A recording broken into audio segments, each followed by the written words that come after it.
Amerikada bank kartalari asosan ikki xil bo'ladi. Bu debit karta va kredit karta. Bularning ko'rinishi va to'lov usullari bir xil bo'lsa-da, vazifasi va ularning imtiyozlari, imkoniyatlari boshqacha.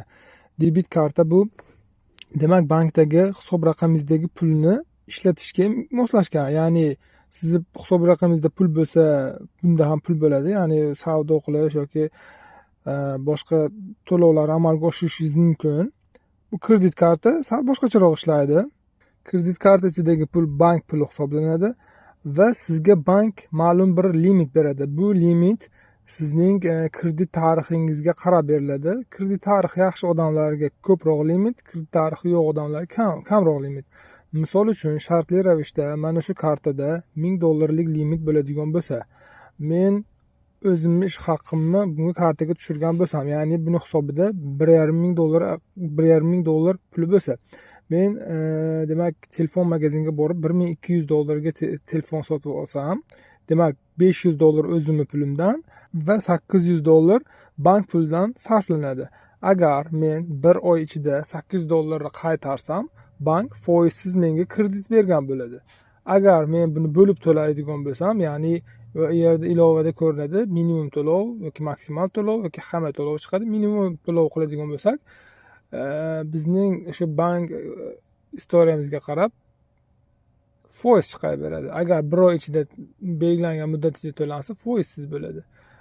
Bu yana kredit tarixini shakllantirishga juda katta yordam beradi. Amerikada kredit tarixi juda ham muhim narsa hisoblanadi.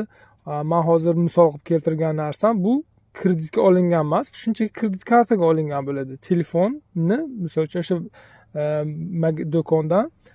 do'konni shartlariga asosan kreditga olsa ham bo'ladi.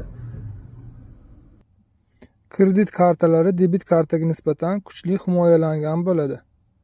Kredit kartaning ichidagi pul bank puli bo'lganligi uchun bunga nisbatan himoyasi kuchli bo'ladi. Amerikada ko'pchilik kredit karta ishlatadi.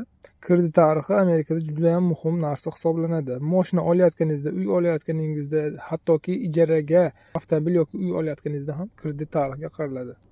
Bu kartalarni virtual shaklda mobil ilovalar orqali ham boshqarsa bo'ladi. Bu kartalarning yana bir muhim jihati shundaki, o'zbek kartalaridan farqi 16 talik raqam, muddati 4 xonalik va STV kodi, undan tashqari yana bularda 5 xonalik zip kodi bo'ladi. Ya'ni O'zbekistondan turib yoki o'zbek kartalaridan Amerika platformalarida foydalana olmasligining asosiy sababi o'sha zip kodi yo'qligi. Zip kod qachon beriladi,